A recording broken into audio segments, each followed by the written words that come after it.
Right, let's see. Are we working? I think we are. Hang on a minute, let me just do this.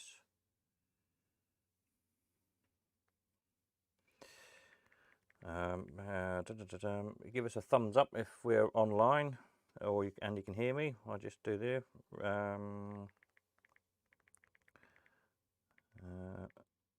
That's all right. Somebody just texted me to say they couldn't see the thing tonight. So let me just do that, and let me just put that on mute, so it's not bothering us. It's all gone crazy. Right. Sorry about that, folks. Are we live? Give us a thumbs up or stick a comment in the comment box so I know it's working. I think it is by the looks of things. Bit chaotic today, to put it mildly. I've been running around like crazy. Not been in very long, and then turned the computer on, and yet again the sound decided not to work. So I'm hoping it's now working. It looks like it is from my end. The little audio meter things are going up and down, so hopefully there's some sound coming out the other end. I'll assume there is, because nobody's said there isn't. Hello there, hello Rockola. Right, let's put in here. Do we have sound? I'm hoping we do. I'll carry on, and I'm sure somebody will tell us if we haven't got any. Right, so good evening. Finally got you. Yes, we can hear you. Okay, great, marvelous. Thanks everybody. It's now working. Right, sorry about that. Sorry about the slightly late start. As I say, I've just got in about 10 minutes ago. Well, actually 20 minutes ago now, probably. Spent 10 minutes trying to get the microphone to work again because Microsoft yet again have screwed something up. But never mind, we're now up and running. Right, so tonight we have quite a few machines finishing. If we go to the coin op section. So I think here everything other than the top four I put on the other day. So from La Ronde onwards, everything finishes barring 2 high tops, I believe. So there's 3 high tops, 3 Mills high tops. One finishes tonight, which I think is this one with the kind of the alloy top. Yep, that one finishes tonight.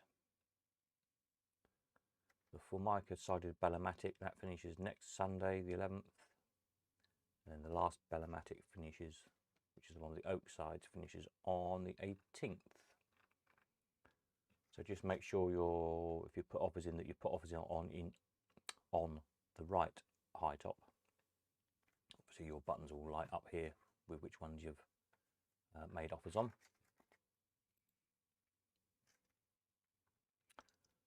And also there are, I think there's a few spare parts finishing tonight. I put some more bits on the other day for those of you who haven't looked lately. Some fortune teller artwork, Mills jackpot, some trade stimulator, bits and bobs. Just scroll down the bottom. Yeah, there's just 3 bits finishing tonight. Jennings engine head, a Jennings Governor top casting, and a Repro cash box that will fit a Mills or Sega high tops, that kind of thing. The high top that's finishing tonight, someone noticed on Friday on the chat thing that it hasn't got the jackpot trip lever, which sits on the top of the set of payout slides. It just so happens we have got one in the spares for sale. So if you buy that high top, you need to buy the jackpot trip lever. The other 3 high tops have all got the jackpot trip levers in. The jackpots all work, and they've all got the reset levers. It's just that first one that finishes tonight, and I put a note in the description as well, needs the jackpot trip lever.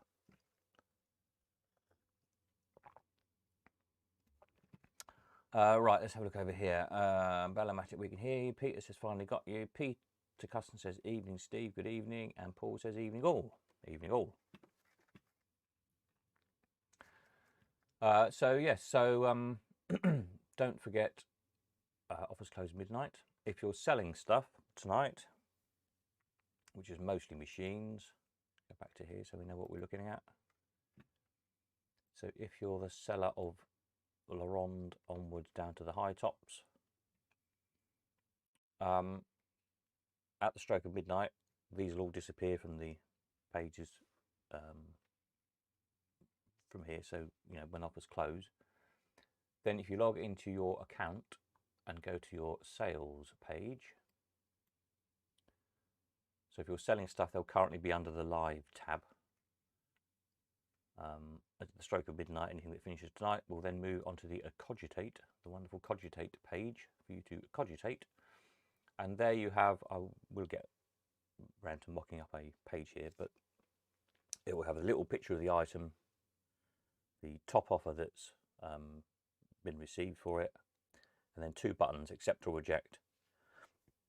But in order to activate those buttons, there's sort of like a safety switch, if you like, so you don't accidentally click the wrong one. You could have to click the little dot next to the buttons, and that then lights the button up, so you can then accept or reject the offer. Primarily, that's meant for people if you're using like an iPad or anything with a touch screen on where you're sliding, so you just don't accidentally hit it and choose the accept or choose the reject by accident. So that's how that works. It's self-explanatory. There's a little note there that says click the little button to activate the accept or reject buttons. So any problems, let me know. I'll be up most of the night anyway because I'm working on some props that have got to be out next week. So I will keep an eye on the messages that just gone midnight if you're selling stuff and you had any problems like I did last week. So by all means, if you're staying up, then just stick a note on the things or send an email or ring me if you've got my number, whatever. I'll be up painting and we'll get it sorted out. If you could make your minds up, those of you who are selling by midnight tomorrow night, so we can let the buyers know, and then we'll go from there.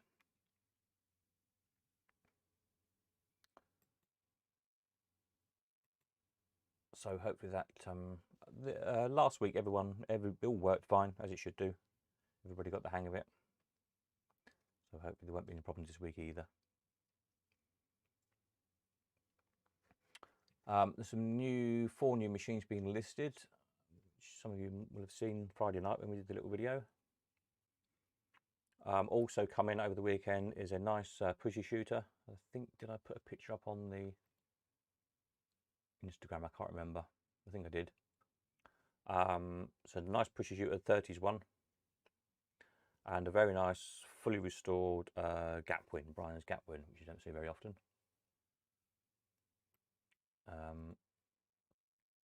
So I'll get them on sometime in the week, ready for next weekend. So what do we sell the last Gapwin for? I haven't sold one for a while. The last one was sold. There's one where it was 0. Maybe that one didn't sell. 11th of June 2017, 1800 plus 10%. May 16, 1970. November 15, 1800. Yeah. April 14, 2400. March 14, 2000. And 1st of September 2013, 2300. There we are. So we've not had one for... Doesn't look like we've sold one for about 4 years. 11th of June 2017. The one we've got in is in the square case, so like this style of case. So that should cause some interest amongst the Brian's collectors. And then a pusher shooter is the Banco one. Where are we? Pusher shooter. Must be some pusher shooters on here somewhere. Yeah, one of these.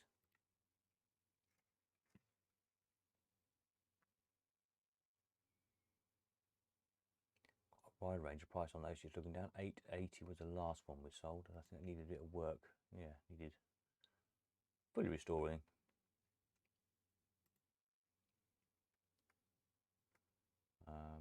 The one that's coming is actually really nice. So there we are. So those, I'll get them up on the week sometime. I've got a really busy week ahead, busy with telly jobs. So I'm not going to get much done this week, I'm afraid. I do actually have to go and earn a living now and again to try and keep all this going. So you'll have to excuse me this week for not being on the ball with the website quite as much as I have been in the past few weeks. I was going to say something else, and I can't think what it was. Oh yeah, the wanted section. Let's see what people are wanting.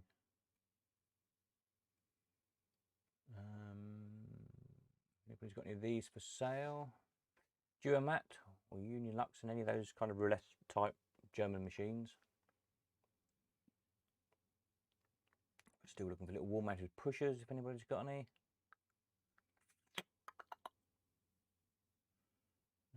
Yeah. So there we are. Fairground stuff. There is, I've been talking to somebody in the past few days, a nice collection of fairground art coming up, which will probably sort of kickstart that section off in the next couple of weeks when I get it, finally find time to finish programming it. So that'll be good.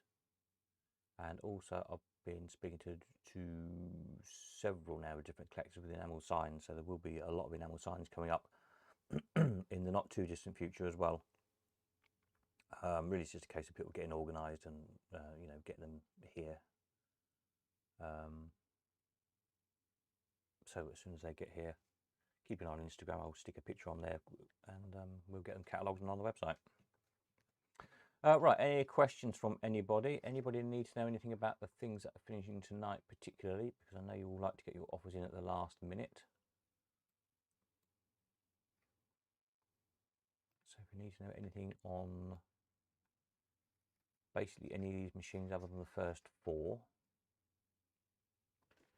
do let me know. If it's not already there in the description of the video, then I'll try and find out once we finish this little live stream.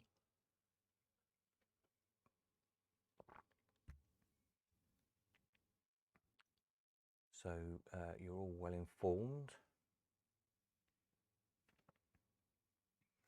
Or any questions on anything else come to that? Anything that's not working properly that should be? Let me know. Oh, don't forget to stick a thumbs up underneath the video, because that's supposed to help us find more collectors of stuff, which in time hopefully brings more customers to us, which will mean more stuff for sale hopefully, and obviously more buyers when you're selling your stuff. So it all helps everybody really. And as I said before, you know, particularly if you're selling stuff, obviously just don't forget to spread the word to let people know about the new site, and that you know, we've got goodies for sale.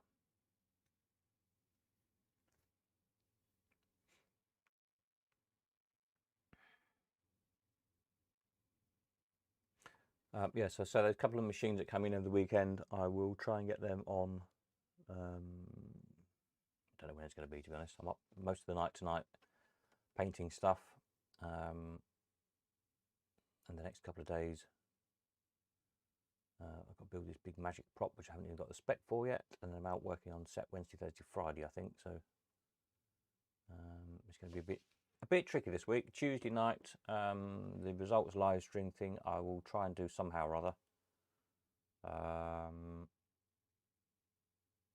It might just have to be a short, sharp, quick one, but we'll do something. And then usual, you know, new stuff on the Friday night again as usual. Nothing else. It gives me a break from glue and paint and things.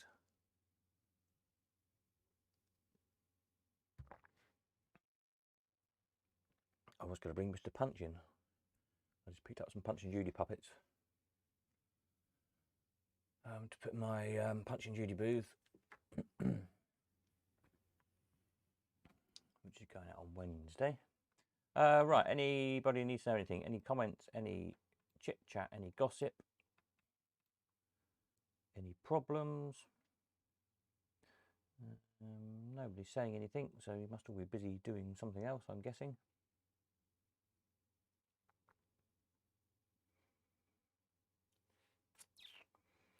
Right, so Peter says, help please, has anybody seen a Rougher and Walker racer that run from the right to the left, not the usual?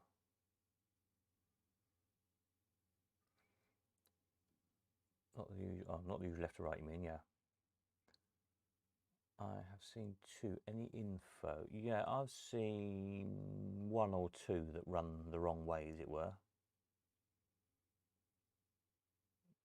Why? I have no idea. Whether they were...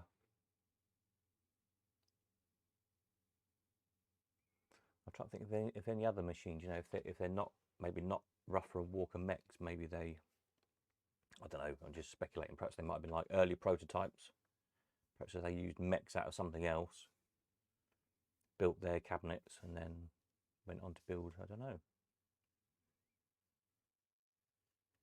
I think like Essex races, they go left to right. I'm sure they all go left to right. And Orange races.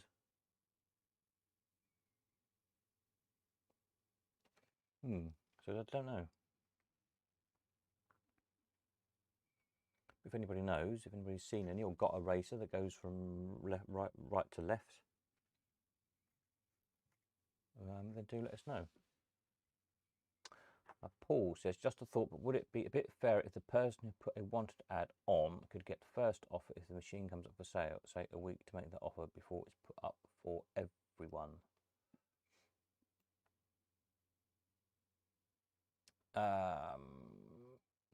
Yeah, I mean, the wanted thing is still kind of a work in progress, really. Lots of people have come up with different ways it could be done. I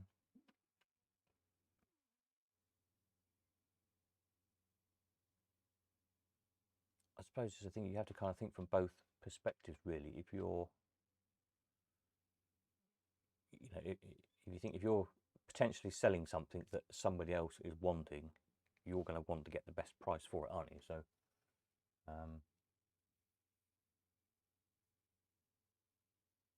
yeah.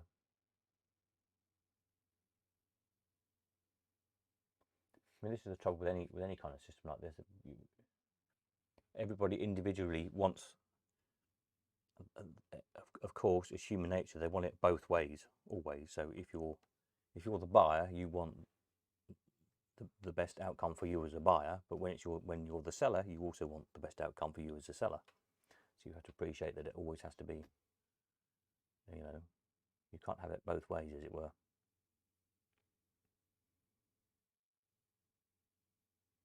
So it is a tricky one, but we'll certainly, you know, think of all ideas.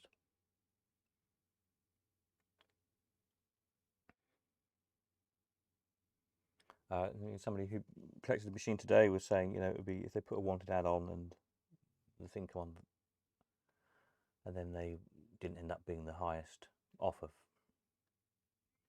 they'd be a bit disappointed.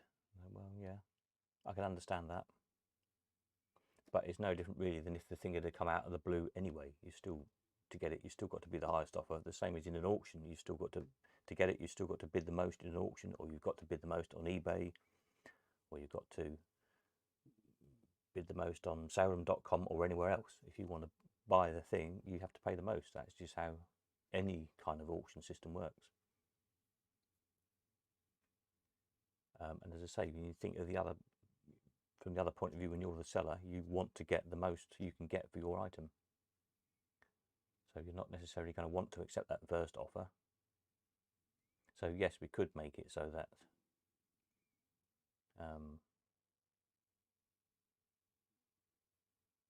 you know, the person who places the wanted ad gets to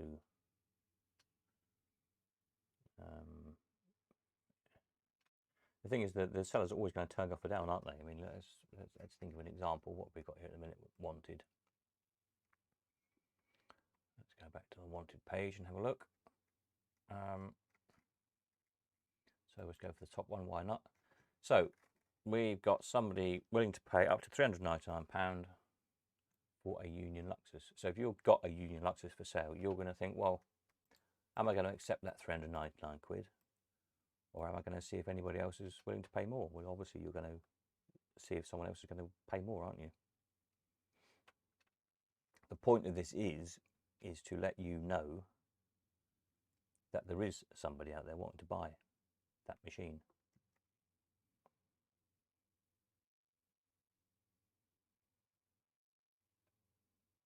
And that, you know, offering at least that much, so you know, well, okay, someone's going to at least pay 400 quid for it, so I might consider selling it.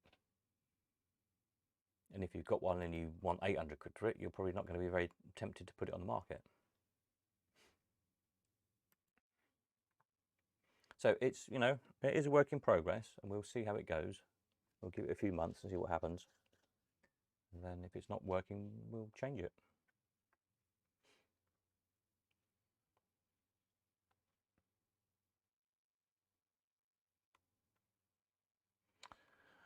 Ah, Mr. Treeful says, only losers go right to left. Yes, when they return, yes. Very good. Yeah, I'm trying to think if we've sold any racers.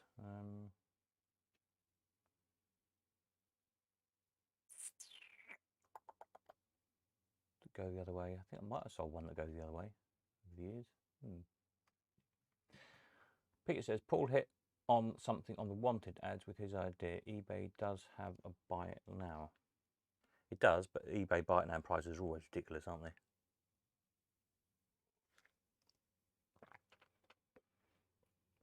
You know, you see it all on there. Buy it now, £2,000. Well, yeah, right, okay. I think it's very, very, very rare that anything is buy it now on eBay for even what we'd consider to be market value, never mind less than market value, because people just try it on. And there's always mugs that will come along and, you know, and buy it. Because for whatever reason, people just don't do their research.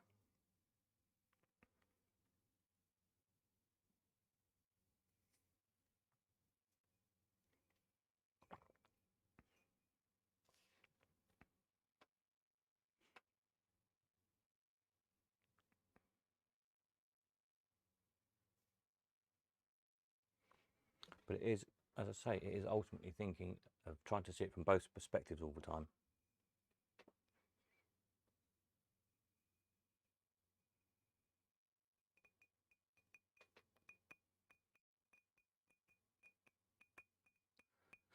Pete says, you did sell a racer a few years back which ran the wrong way. Yeah, I think we did. I don't know what sort of racer it was, but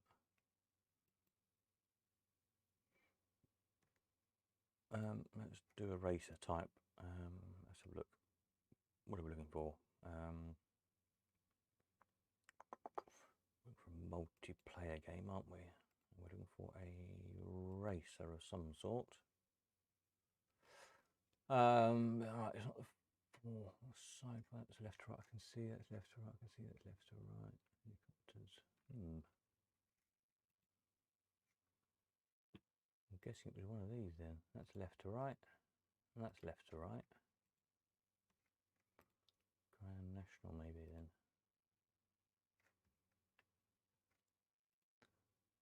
One's left to right, that one's left to right.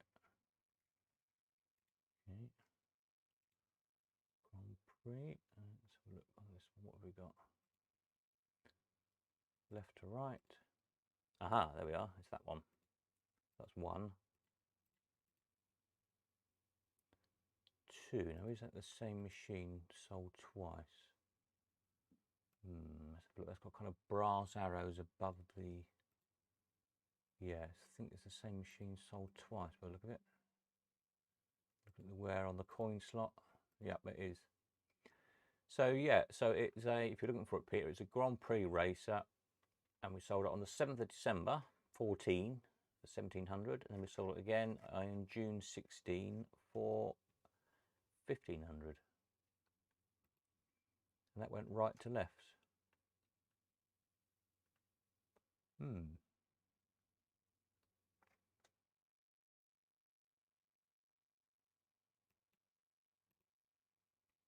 There we are, found it.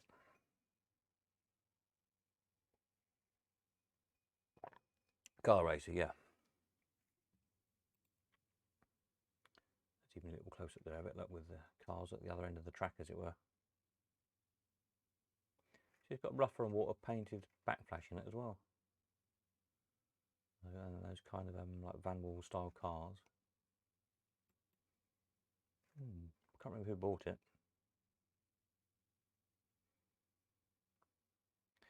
They have an offset middle rail of the front door. Is it? Oops. What, the back of the sideways one? Oh yes, yes, because the reset knob is not in the middle rail, it's in the panel.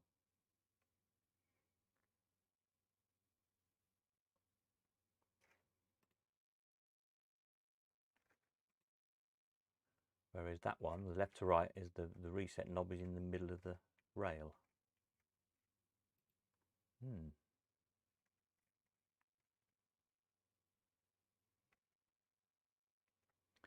Also, I noticed on the right to left one. Oops. Why doesn't that bring up the right thumbnail? I don't know. Something funny going on there. That the bottom panel is one big panel rather than two panels.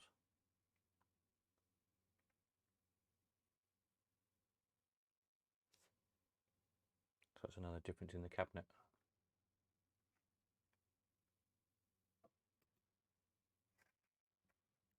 So the other races, they all, let's have a look at those. Grand National, yeah, reset knob is in the centre rail. And on that one, and on that one, that's behind my little logo. And the Cycle Racer, on here. Reset knob is in the centre again, yeah. Yep, and that one. Yeah, you see these have got two panels in the bottom section of the cabinet as well again. So it's another cabinet difference. Interesting. Also didn't have the top light box on, although they're sometimes missing anyway, so I suppose that's not necessarily anything to go on, but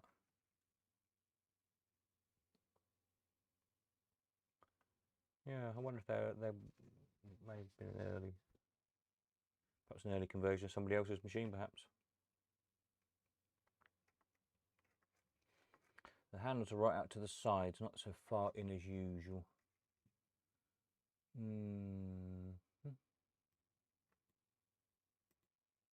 don't know why this brings up the wrong thumbnail. That's interesting. I need to have a look at that. Yes, they are, aren't they? Very far out to the sides.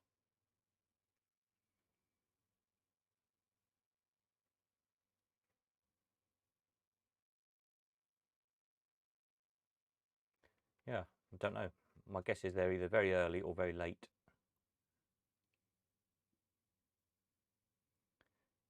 As all the others seem to be normal, we'll say. I'm guessing they might have been an early conversion of somebody else's machine, or a trial, or whatever you like to call it.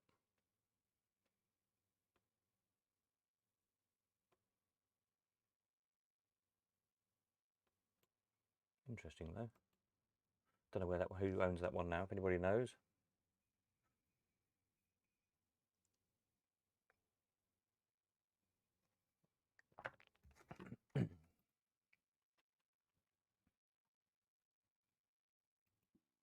Well, the helicopter racers, yeah, they've got two panels in the bottom as well, and the reset knob in the middle.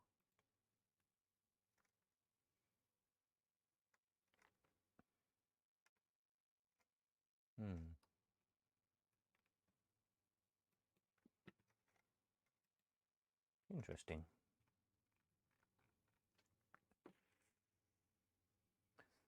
It says, I think early due to the cogs being different. Yeah, I suspect they're probably early and they developed it from there on.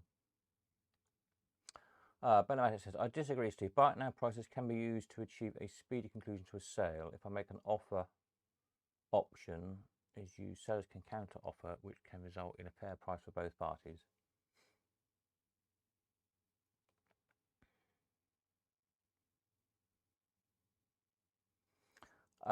Yes, but it's kind of between two people, aren't you? The whole point of this, and the whole point of an auction, is it throws it out to anybody who wants to make an offer. It's not restricted to the two people. And that's, I suppose, is the principal difference.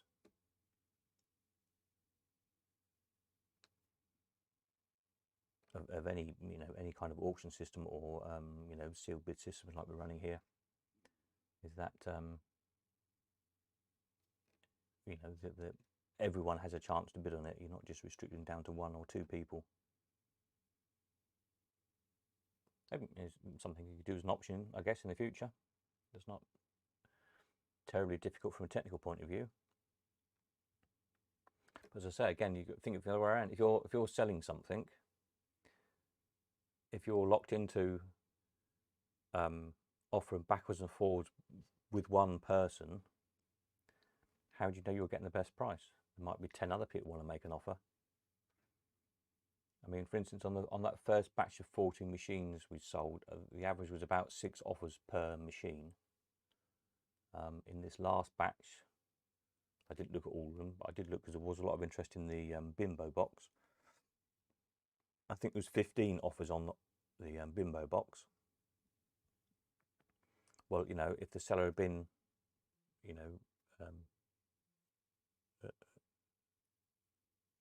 put it on for a buy it now price of, I mean, if you look at the last one we sold was 2,200. Okay, it wasn't in anywhere near such good condition. But even, let's say you put it on for a buy it now of 2,500.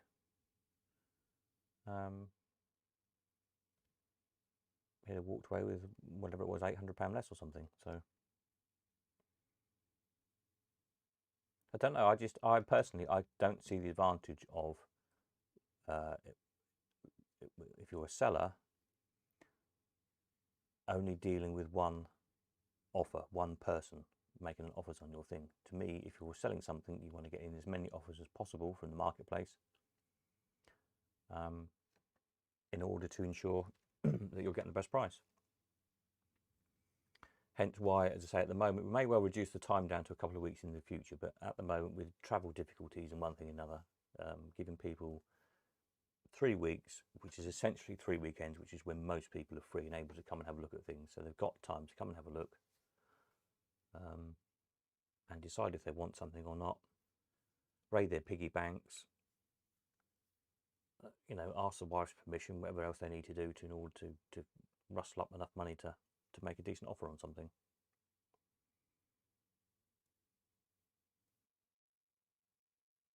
And I think we're getting reasonable prices for the stuff that's sold so far. And we'll see again tonight what these current, what there is, about a dozen or so machines finished tonight. If we get good, decent prices again, at the end of the day, that's the proof is in the pudding, isn't it?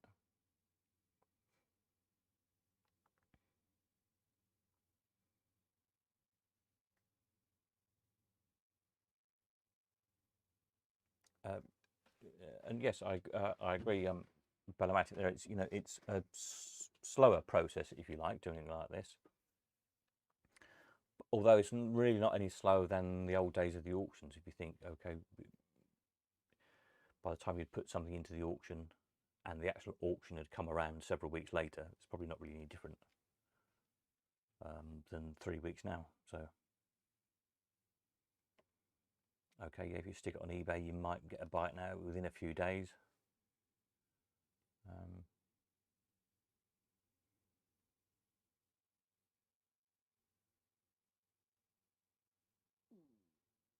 If you're really desperate to sell something that quickly, well then I guess you're going to have to sell it on eBay or somewhere and pay all their extortionate fees and be messed around with people.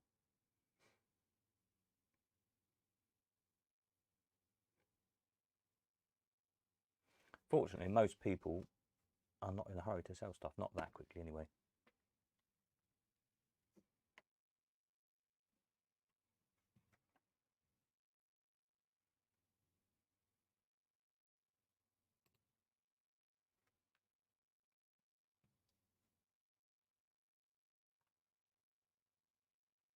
But like I say, someone can, come up with a good idea, good reason, if you like, or explanation as to why it's a good idea to essentially to sell something quickly to the first offer that comes along, as opposed to give it a couple of weeks and try and get the best offer you can for something. To me, I just don't understand the logic of that. Other than speed, okay, I can see that is an argument that you can sell something quickly if you really need to sell something quickly. But that really is the only argument that I can see.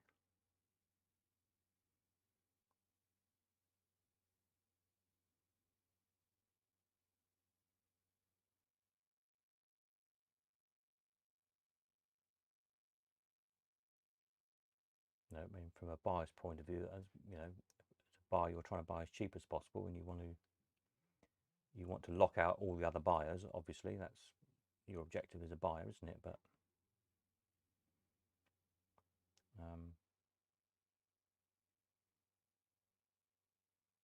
who's who's going to want to sell their stuff like that? Doesn't make any sense to me. Mr. Treeshog says 7-day auction. The answer, yeah, it probably is. As I say, the 3 week will more than likely drop that down probably to 2 weeks.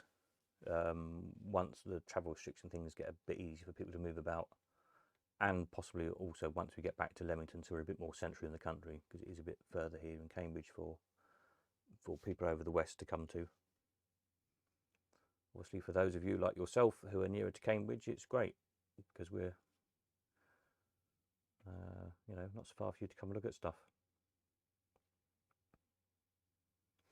But I mean, I guess that is something I suppose I could do it as an option for sellers, if they only wanted their stuff on for a week or 2 weeks or 3 weeks.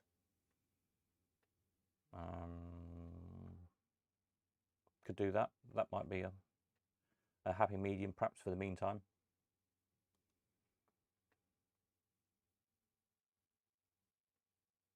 I mean, it is odd. Like I say, most offers come in on the last day. And I expect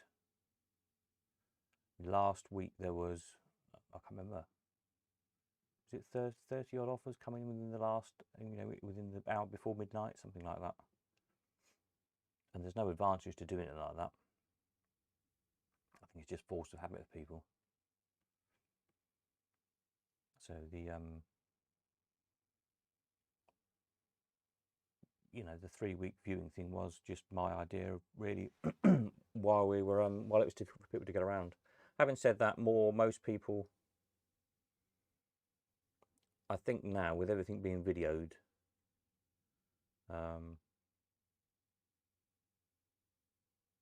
a lot of people are happy not even bothering to come and look. So, it probably is too long now. People can see everything from the videos inside and out, all the way around.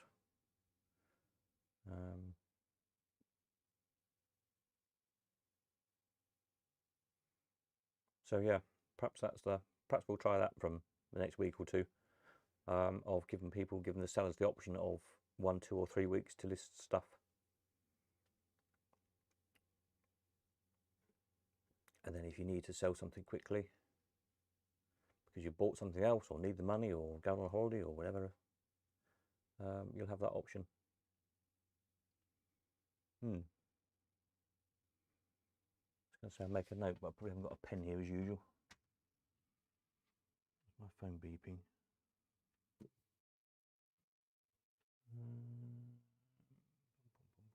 What's that?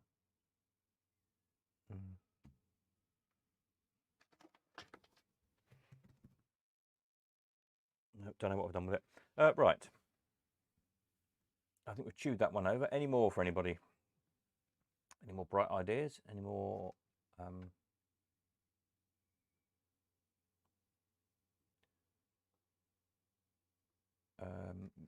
any more thoughts on the 7 days, 14 days, 21 days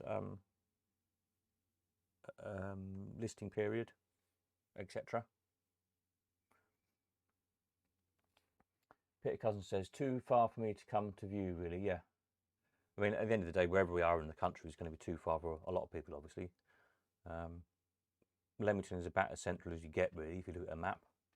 overall. I mean, there are more people in the south than there are in the north. That's just a fact of life.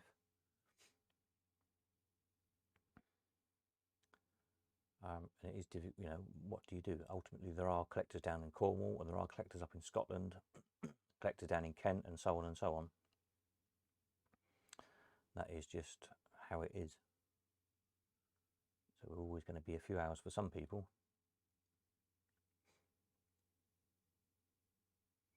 But as I say, hopefully the videos are helping everybody. That you can get a look all the way around something, inside and out, and see it playing where appropriate.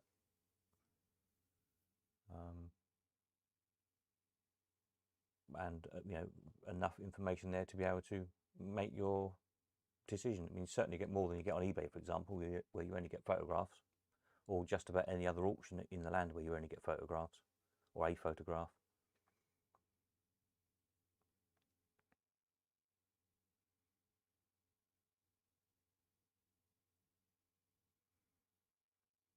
And as I say, you know, storage is no great problem if you need to, you know, as long as the stuff's paid for, so we can pay the sellers out, obviously. It doesn't matter if you can't get for 2 or 3 weeks to collect it, or if you want to wait until you've got something to bring to sell at the same time and pick your thing up, or buy 2 or 3 things to make it worthwhile coming. I think most collectors know some other collectors around about their area as well, so you can always get together with people and try and make up a bit of a joint trip to, you know, go halves on the petrol or something as well.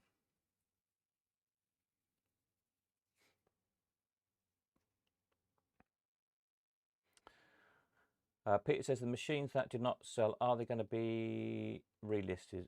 Yes, I think there's a couple of vending machines didn't sell. They've gone home to the chap who owns them. The Peerless will get relisted. The Pace Bantam.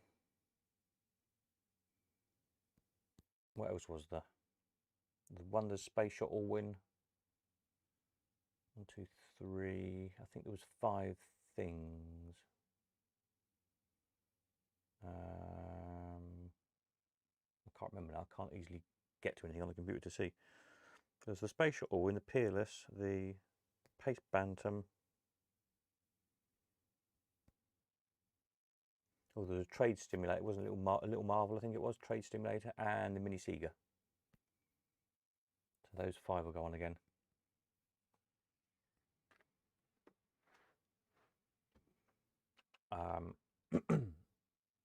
And then the Pusher Shooter to go on. The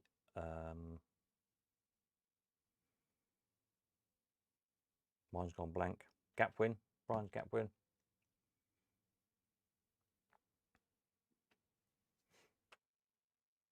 And whatever else turns up in the week, of course. I say this week I'm really busy with my proper job. So I can't really do any viewings this week realistically, and I'm not going to get much done to the website at all probably this week. Next weekend, viewings again and collections, not a problem. I'll be in Cambridge. I will be very briefly in Leamington second half of the week, but it would have to be early mornings or early evenings if you want to pick up anything. There's not much to be picked up now, I don't think, or dropping anything off.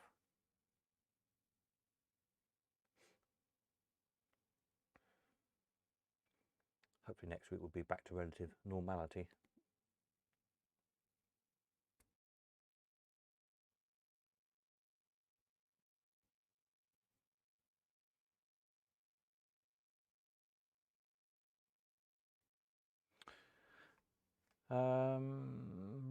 Right.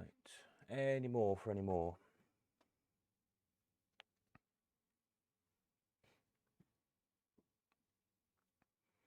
I hope the monkey's got home okay, the bimbo. Back to Norfolk, where it belongs.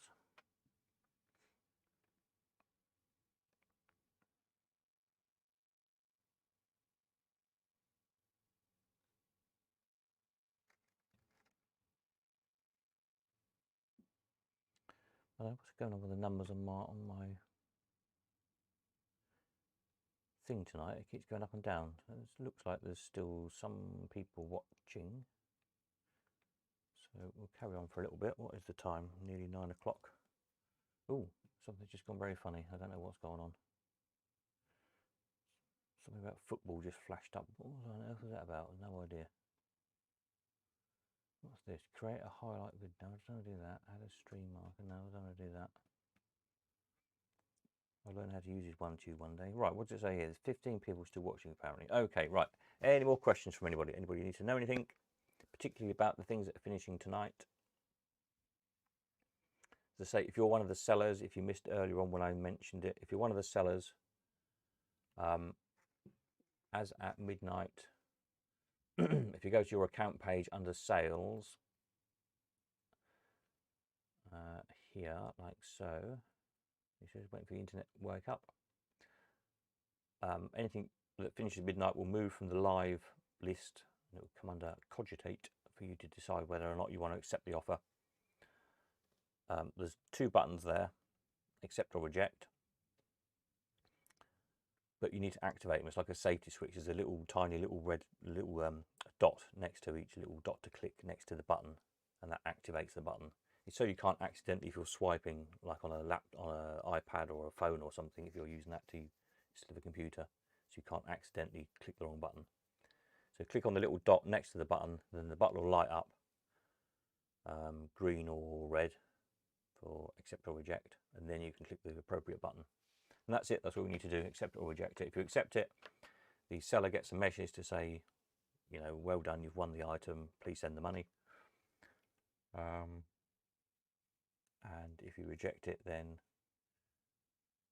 you can either relist it, which I haven't done the button for yet, so I have to do that for you, but or obviously come and collect it. Take it home again, try again later in the year maybe. So we ask all the sellers to make the mind up within 24 hours, i.e. by midnight Monday night, whether they're going to accept the highest offer or not, which they all did last time. And then, you know, so by Tuesday, everyone's got the messages as to whether or not they've been successful.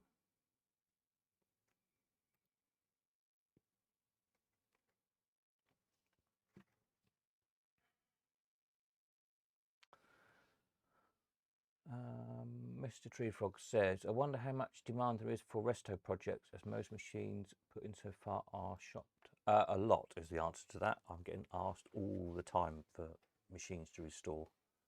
I think the thing is, people have been busy during the lockdown. They've done everything that they had in their shed to do, or at least as far as they can, which is why the spare parts, people were clamouring for spare parts. But I am being asked a lot for machines to restore. Of course, there's just not many left. That's the reality of the situation, because there's hardly any machines left at source in arcades and showman jars and whatnot, as we all know. Virtually everything now has been restored, probably. So we are kind of getting down to the odd machine here and there. Stuff that people have had sat in their sheds that they meant to restore for years and haven't got around to doing, like me. So yes, restoration projects I think at the moment would sell very well, because people are looking for stuff, looking for projects to do. It says, yes, thanks, they're happy to be home. Well, that's the Bimbo box, the monkeys, good-o. Be great to see them restored and dancing away merrily again. The fellow says, I'd like to see more project machines. I enjoy restoring them. Yeah, people do. Mr. Treefog's got loads. Well, there we are then. Bring me a van load and I'll stick them on the website.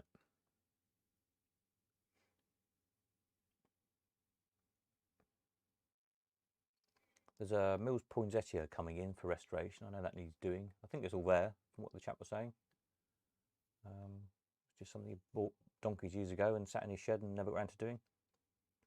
That hopefully might be here this coming week. Having said that, I'm not around much this coming week, so it might be difficult to get it here, but soon anyway.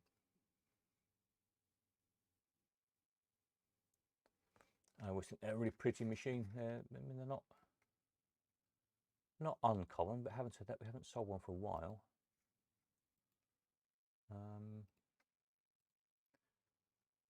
Mills Poinsettia. Let's have a look. When was the last one we sold? October 19, 660. Yeah, see, we sold a few of them.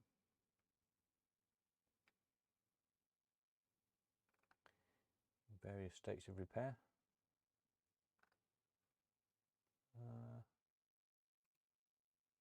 It's got the wrong handle on it. Let's find with the right handle on it.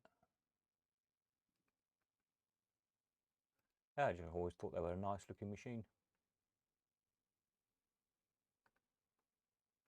Quite a nice one. Well, it's got black reel strips in, which you shouldn't have. You should have cream reel strips, shouldn't it?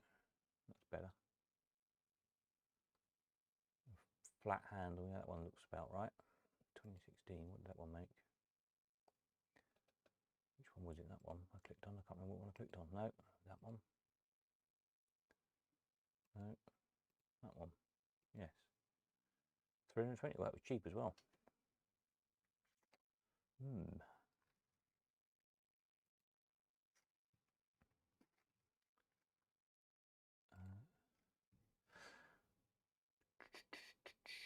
Peter says, how can you find Tip the Skittles arcade game on the website?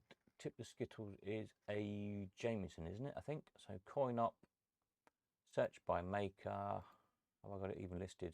J for Jameson. Tip the Skittle, there we are. So there you go. Go to coin up, search by maker, J for Jameson, then look under Jameson's machines. Tip the Skittle. Good fun machine. I operated one of those, it did very well.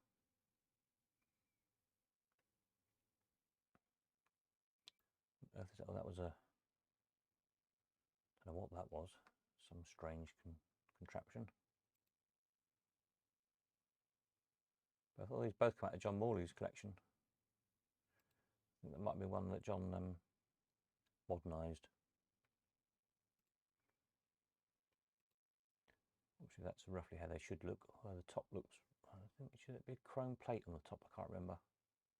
I'm sure mine had a chrome or stainless steel top plate on it. It's a clever machine for those who doesn't know. In the top, it has a 45-degree mirror.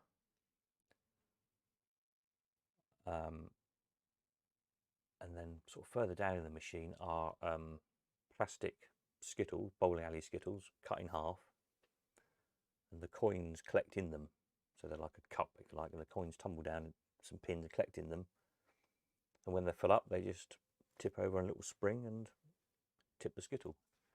But because of the 45-degree mirror, it looks like the Skittles are stood upright, and a really weird illusion that it looks like your coins are going away from you, like rolling down a bowling alley is the idea of it, and knocking down the Skittles.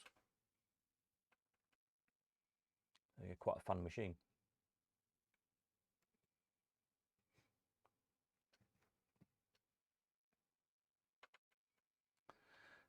Paul says that green one was a homemade job. Ah, there you go. Did you make it? It's nice graphics actually on the front. We did the graphics.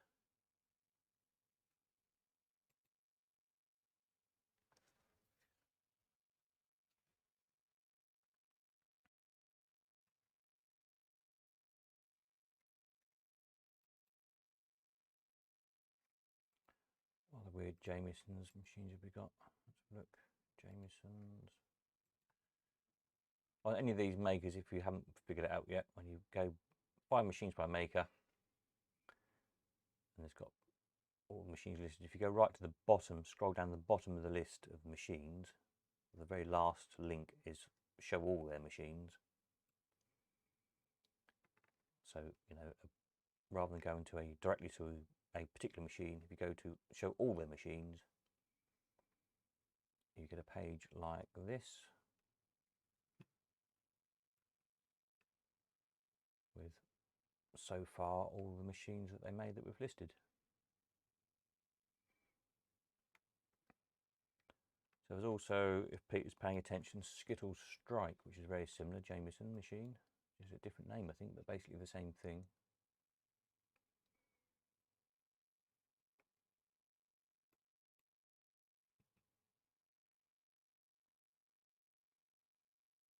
That was actually an old penny.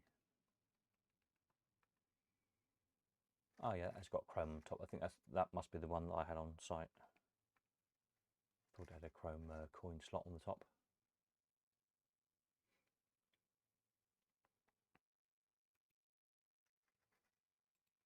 So there's a couple of versions of that. I don't know if they did any more or not.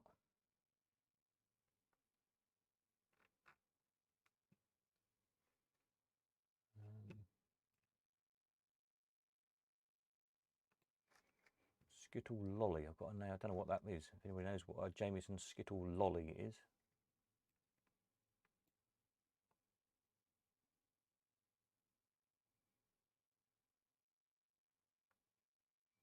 And especially if you've got a picture of it. In fact, if you've got a picture of any of these machines that we're missing, I'd appreciate it. Send it through or stick it on the website.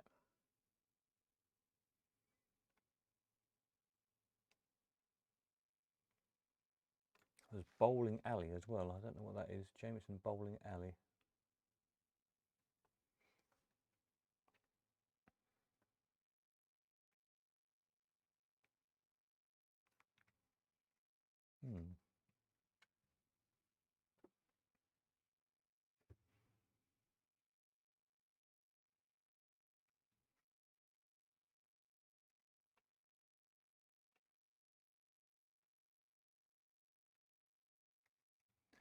Streets make a Skittle machine. I wonder if I've got that.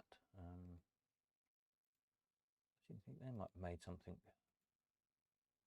Any Streets Automatic Machine Co. Streets Automatic and Amusement. Ah, do you know which one it is? Let's try Light a Line Octopus, Penny Bowl. Ah, Penny Bowl I might be thinking of. What's the other streets? Gold Tipsy Tumbler. Wheelman and Win a Lot. There's Penny Bowl I was thinking of, where you roll the penny down and hit the little Skittles. Yeah.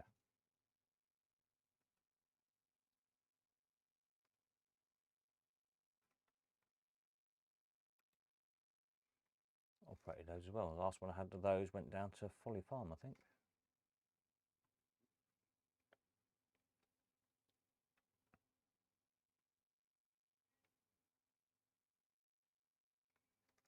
Probably penny down, the little Skittles are on micro switches, hit the micro switches and it pays out.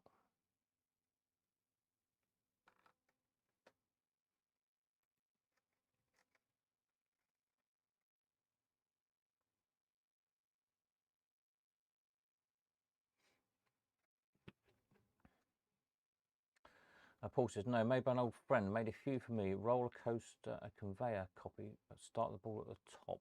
Oh, right, that's interesting. Bowling Alley, same as the tip of Skittles. Ah, right.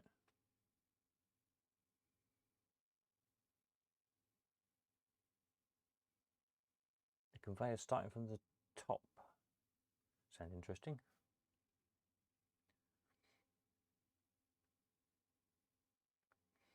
Whittaker's made a new one called Roll and Bowl. Oh, a new penny bowl. Oh, right. There's been lots of the kind of the wheelie bin machines the past few years, especially with the redemption machines, ticket machines.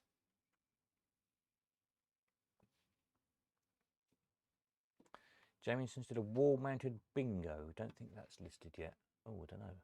Go back to Jamieson machines. They made some really interesting stuff. If anyone's got any pictures or anything of anything that we haven't got listed, do let me know and I'll add them on. The wall-mounted bingo. No, we've got the floor-mounted bingo.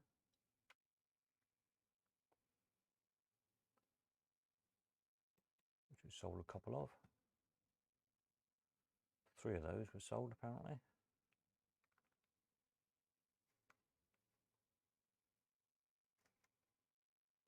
And there's another floor standing one, isn't it, with like a sloping, kind of like a console cased version of it.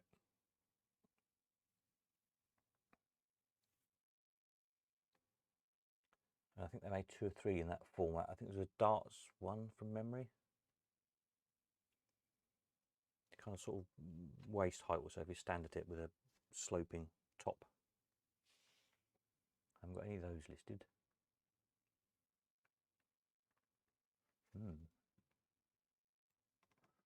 Lots more things to list. Excellent.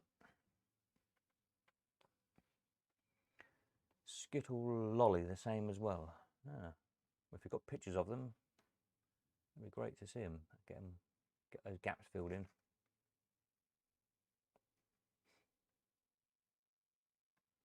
Why have I got Electro Dart down twice? I've just noticed on here. Don't know.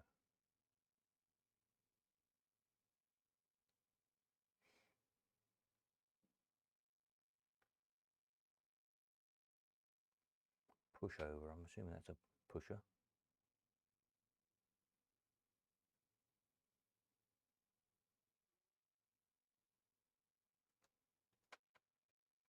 Got a picture of the one I missed on eBay. Oh, that will do. Email that to me if you can. That's public domain. I'm sure we can stick that on.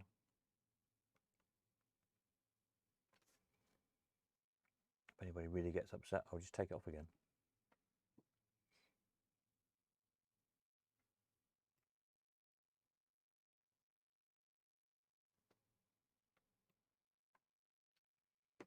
Paul says, put Penny in a roller coaster and ball lifted to the top on a little lift at the side, then dropped into place. Oh, that sounds great. Oh, I like the sound of that.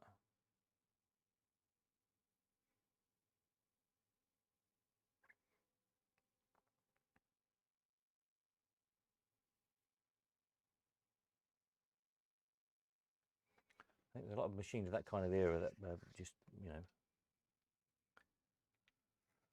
like all this Jameson stuff, something's very inventive.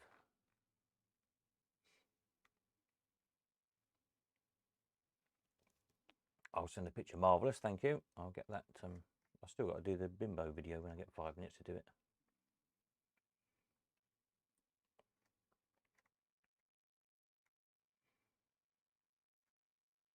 Finding that 5 minutes is going to be a challenge, but you know, one day we'll get there.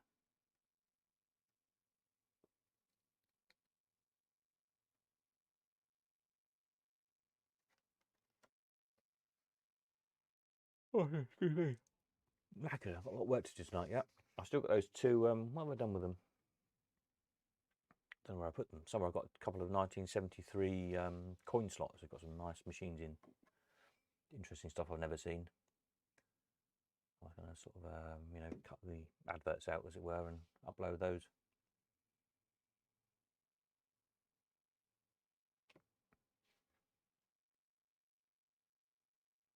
Some really interesting stuff in there. It's another thing, if anyone's got any old, you know, trade magazines like that, coin slots or similar, with old adverts in, they're always really interesting. And it's a handy way to try and date things as well, because often we don't know when, you know, exactly. Most dates on here I've guessed, I'll just put a rough date, you know, mid-60s or whatever.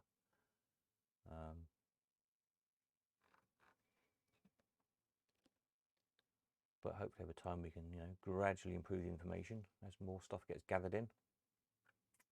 Like I said, to start with, everybody knows a bit about something, and over time we can gradually get all these bits of information together. You start to, you know, kind of piece together the history. It's so vague. There's, I mean, there's 2 or 3 books written,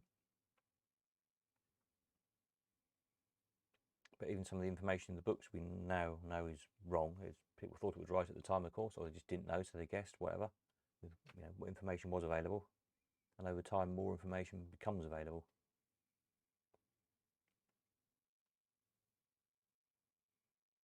And it gets even, I mean, you know, machines fortunately are, there is information out there in things like coin slot or whatever. But when you get onto like the Fairbairn art, it's so difficult because there's so many artists are just unknown because they were showmen, just did their thing. Sometimes you get a piece of signed, but not very often. And lots of people copied other people's styles.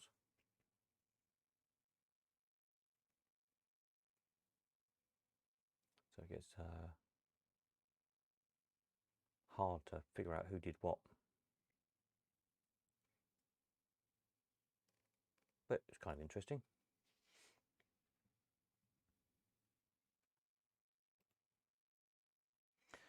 How are we doing? Any more here? Peter says, I've just started to get interested in larger floor standing pushers. Very hard to find, i.e. the Copper Canyon, Copper Mine by Brenco. Not a great value, but hard to find. Yeah. I had a double Copper Canyon. I think we sold at one of the auctions.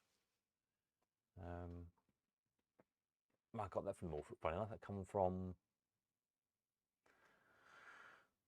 Oh, where did I get that from? Somewhere up near you, because I think we wedged it in the back of the car and then come to see you. It was Hunstanton way somewhere. Like a caravan site. I remember we're trying to wedge it in the back of the car, in the back of the Volvo estate I had at the time. What am I looking for? Copper Canyon.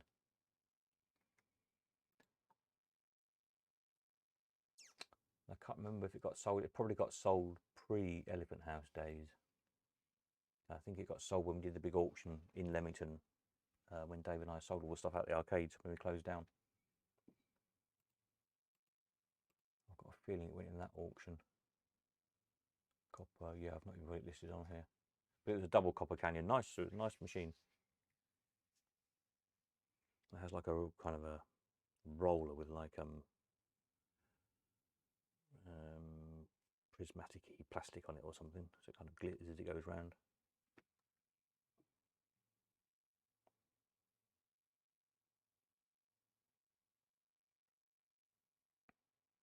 Yeah, double folds. We had 2 or 3 of those in the arcades.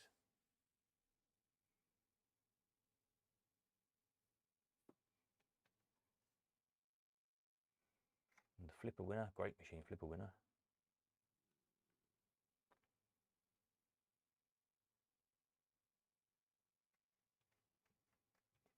What was it saying? Copper Mine, Brenco Copper Mine, yeah. Nope, I've got that one listed either.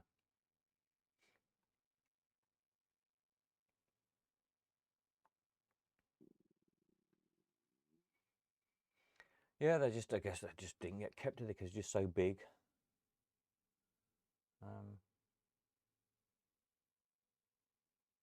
They just, you know, either working on the arcade floor until they just went out of fashion and got thrown away, or people like me bought them to use them in old penny arcades, or they just got thrown away. A lot of that era of big stuff is just so rare.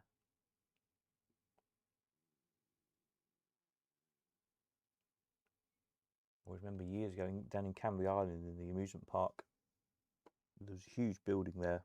I think it was a Dodgem track originally. It was full of machines. Big machines, big pushers, all big Brenco stuff, all sorts of weird and wonderful stuff I'd never seen before.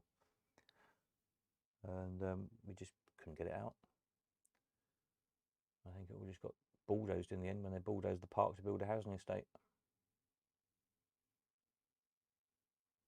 But some of the machines were absolutely... I remember there's some big Film Star machines, and they were 12 foot long, 8 foot high, enormous things. I don't know who made them. But it was one of those, it was literally, there's no gap between any of the machines. So you walked on top of the machines to get to the far end.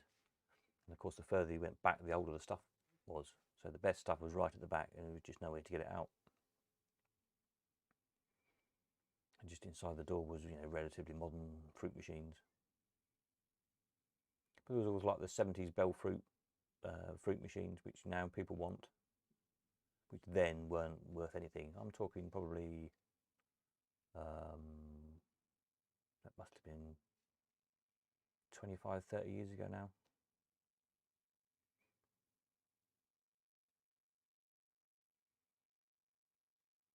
So a lot of this sort of 60s stuff then was just, nobody wanted it. There we are. Shame, really.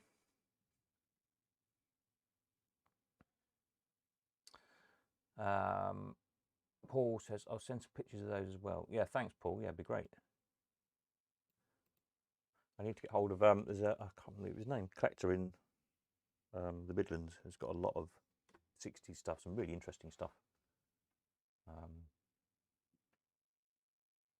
Get some photographs of that sometime as well.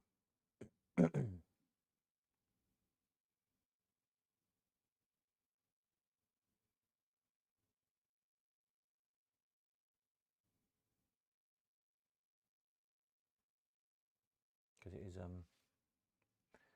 just some really interesting ideas. A lot of them are, well, not a lot of them, but some of them are, you can see they're clearly inspired by 20s and 30s machines kind of come around again. Like we were saying about the, what's that machine that was wanted?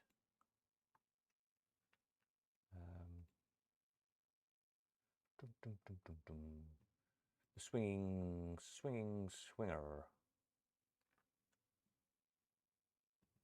which is kind of a copy of the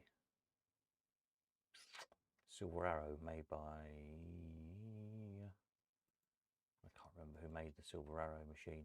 What have I got that listed under? Probably a skill game, probably Pendulum game, probably. Yeah, the OK Novelty Silver Arrow. I haven't got a picture of that. There's a picture in Carter's book of it. I restored it for John. And he sold it in his auction. I think it went in the auction he had not long before he died. I think Tony Atkins bought it from memory. I think Tony's got it. I've seen another one or two around. Nice machine. I quite like one. I haven't got one. But that's clearly what Branco based their swinger on. The original one was just a little countertop machine, not very big, about yay high.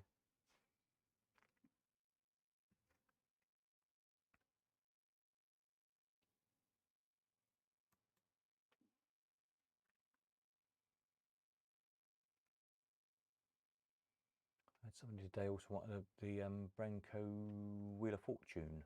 If anybody's got one of those, I told them to stick a wanted advert on.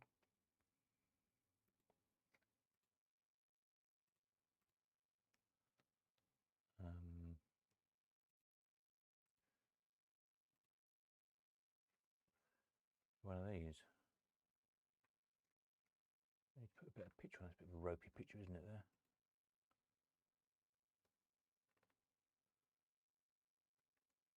Another good machine. It takes great money. I've operated those.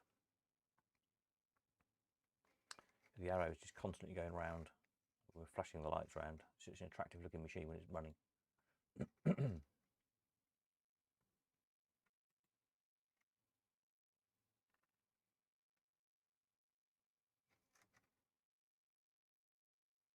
Yeah, good thing.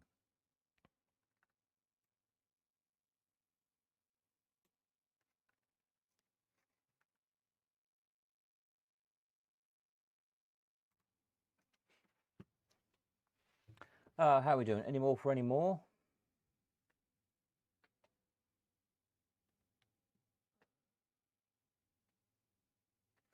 The numbers keep changing on my thing here. I'm not sure if there's... Definitely says there's some people still watching. There's two different numbers. I don't know what they mean. Concurrent viewers.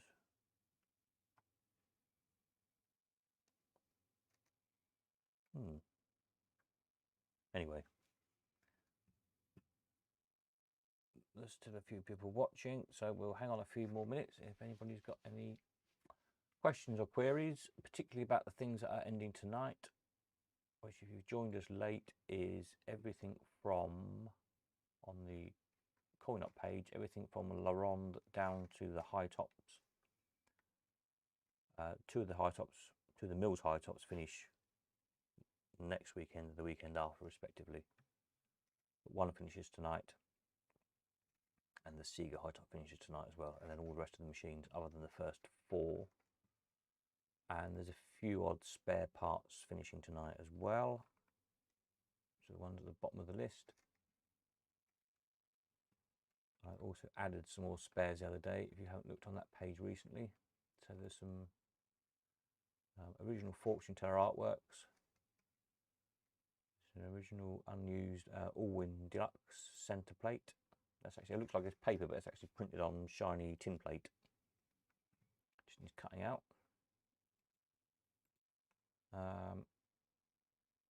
Brian's a 6-wing clock. That's quite interesting because on it says replacement dial by Bradley of Birmingham. That's quite nice if you've got a 6-wing clock.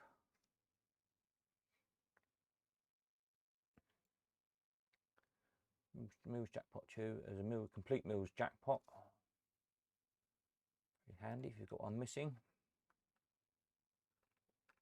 or want to put a jackpot in a machine. And a very useful part for somebody as a trade stimulator handle. Not sure what trade stim it's off of. If anybody knows, let me know. I should probably measure the shaft because someone's going to probably ask for that, if it's going to fit their machine or not, but you can always obviously machine down a different shaft. Actually getting the handle casting is difficult, but it looks familiar. I'm sure I've seen it on something or other. Someone recognised it instantly.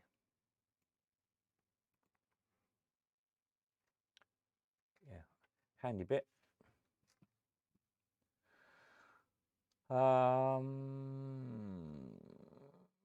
Peter says over and out from the Pusher Hunter. Good night.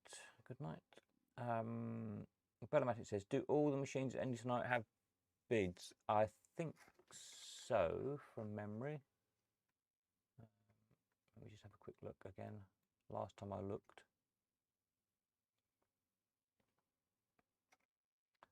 I think they did, bar the. I'm not sure if the Whizball had any offers on it. Funnily enough, sweet little machine, really.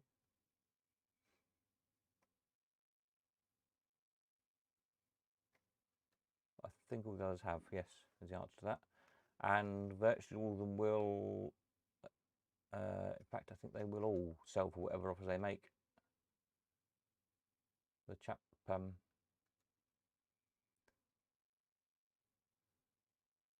With the chap who bought that, what did he buy? He bought something and bought that one in. The carousel goes for whatever. This will, yeah, about the high tops. I think they're all gonna. I think they'll all sell. I don't think the respective sellers, from what they told me, intend to take any of them home again. Obviously, you know, if they get offered 100 quid for a high top or something, they're not going to let it go for 100 quid. But you know what I mean. As long as it's vaguely sensible, I'm pretty confident we'll have a full set of sales this week, which is nice.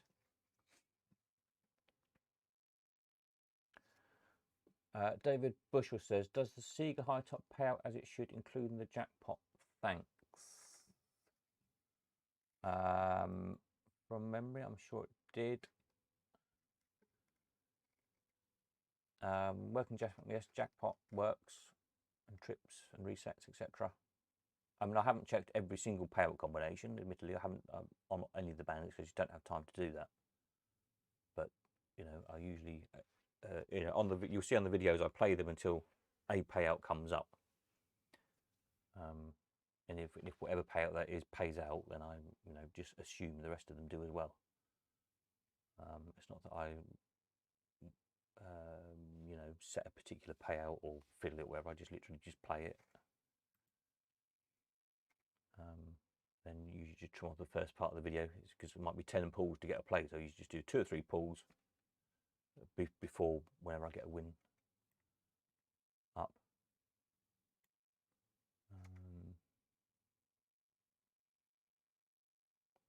Let's just have a look here. Did I get a winner on this? I can't remember.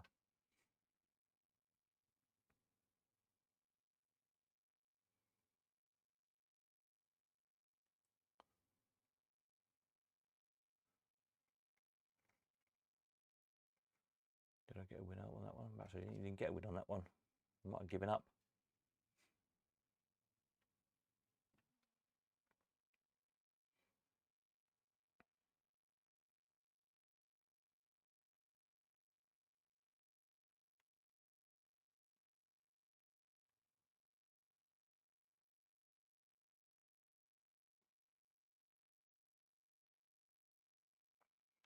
You see it's got the jackpot in and the tube and everything, and it's got its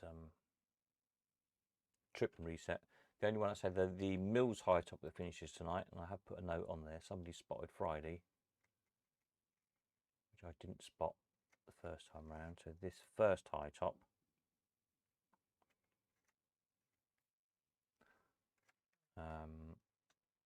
which is the top one, which is the one that finishes tonight. I have made a note as well that it needs a jackpot trip lever. It's got the reset lever, but the actual trip lever, the one that sits on top of the payout slide stack, it needs it, which it so happens we've got one for sale in the spares section. So whoever buys that will be well advised to buy the trip lever to go with it. But the jackpot itself works and resets and is all there.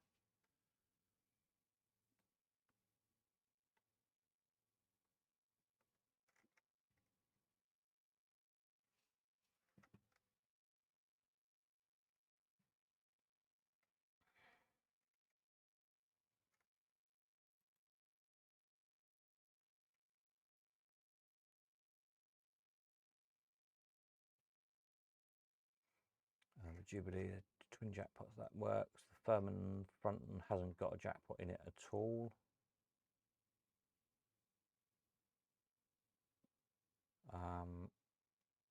And then the Buckleys. Where are we on the Buckleys? So the one that finishes tonight, I thought they all finished tonight. Now I've done one and one. Okay.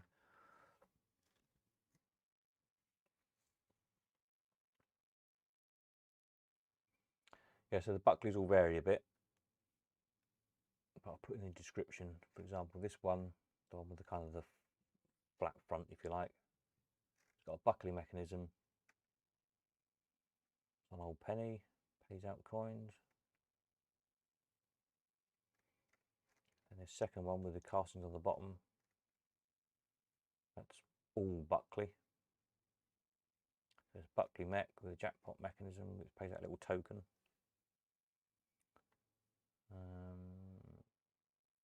Buckley cabinet handle, etc. Then the red one is mostly Mills conversion. Buckley, if you don't know, started off converting Mills machines and gradually sort of made all their own parts until they ended up with full Buckley machines. So the three machines we've got here, these three Buckleys, are kind of snapshot in time almost of their business.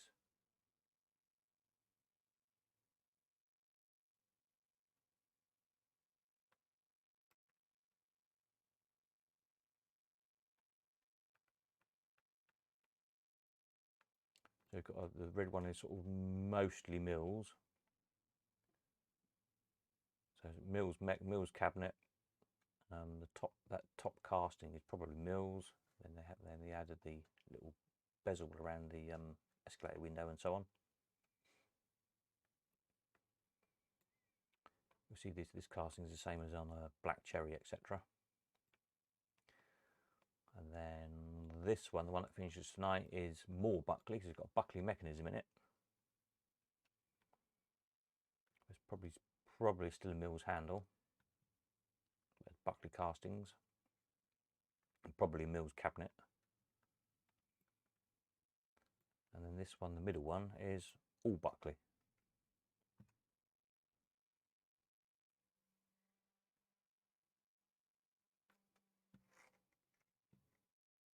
So yeah, interesting machines.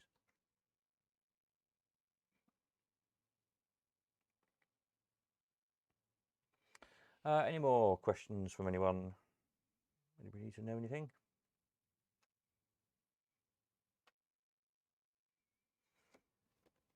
Or if not, we'll call it a night in a bit. And I would have a cup of tea and go and do some painting of some props. So I've got to get the paint dry on things so they can go out next week. I've got things to build that they haven't even sent me the plans for yet. So if the art director's watching, please send me the plans quickly so I can build the props.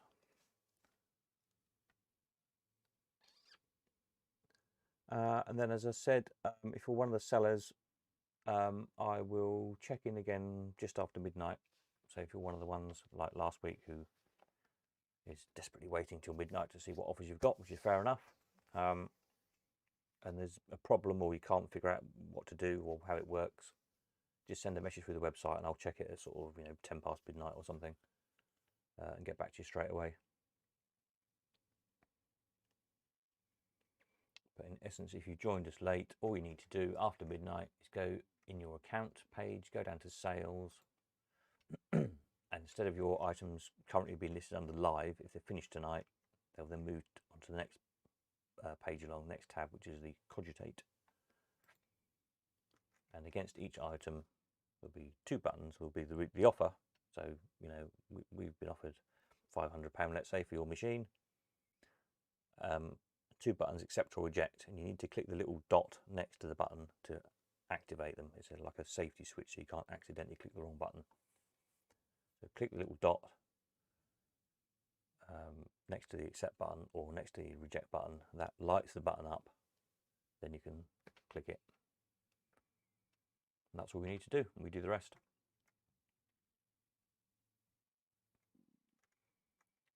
And if you've made offers on things, under your offers, from midnight, so currently if you've made offers on things, they'll be under live offers. Past midnight, they'll go into they'll move along to the under consideration. And then obviously once the seller's made their mind up, come on, accepted or rejected. But you'll also get a message if you've won something or if you've not been successful. So your little envelope will light up on your top menu bar when you log in tomorrow, or as soon as they've made their mind up. And you'll see on my test account here where it's got £10 in red. If you bought something and then so you owe us money, there'll be your balance, your account balance in the top there will be red. If you sold something, so we owe you money essentially, or obviously as soon as the people have paid us, your balance will show in green. If it doesn't show at all, then your account is clear. So you can click on that little number, that takes you to your account page with obviously the details of whatever you've bought or sold on. So hopefully that's all pretty self-explanatory really, but if you get stuck, by all means just send a message, and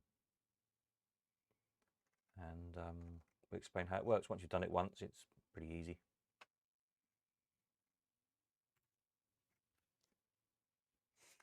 Any more, give us a thumbs up still if anybody's still watching. If not, then it's 20 to 10. I will call it a night. We'll do sale results on Tuesday. I'll try to, because I'm really busy this coming week. And new stuff on Friday night as usual. And then we'll be here again Sunday night. Next weekend viewing is no problem. This coming week, I'm not really going to be able to do any viewing sensibly because I'm either very busy or I'm away working anyway.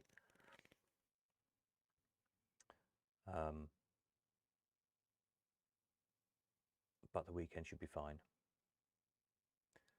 For collecting again, the same really applies. In the week it's going to be really tricky. I will be going to Leamington once or twice this week, so if you've got stuff here and it's easy for you to collect from Leamington, let me know and we'll get it at least that far, and then we'll try and find a good time in to meet up in Leamington. And the same if you've got stuff to drop off for sale as well.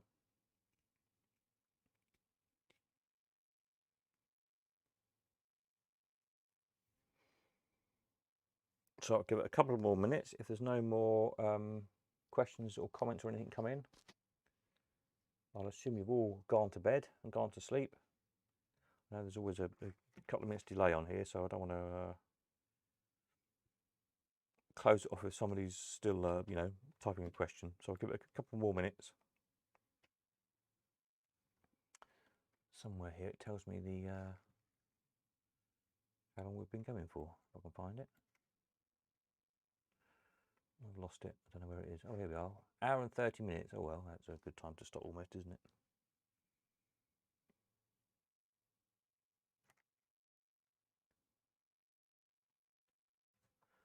So I'll give it another minute. If there's nobody there, then I will call it a night. And wish you all luck for those of you who have got offers in. And also, of course, to sellers, hope you get some good offers for the stuff you're selling. It would be nice if we sell everything that's got up tonight, which would be, where are we? So we've got Le Ronde, Carousel, and the Clubmaster, the Whizball, one of the Buckleys, the Cigarette Bender, the Furman Fronted Mills, the Silver Jubilee, the Riviera, one of the Mills High Tops, and the Seagull High Tops. So it's 1, 2, 3, 4, 5, 6, 7, 8, 9, 10. I think that's 11 machines finishing tonight, and a few spare parts as well. There's no books or advertising finishing at the minute because I haven't had time to put any more on, to be quite honest.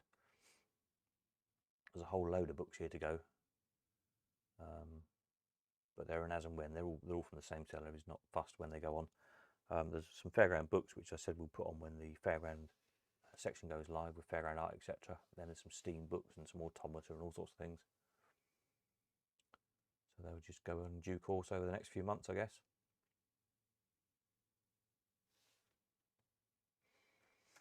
Right, I think you've all gone to bed, so I am going to call it a night and see you Tuesday night.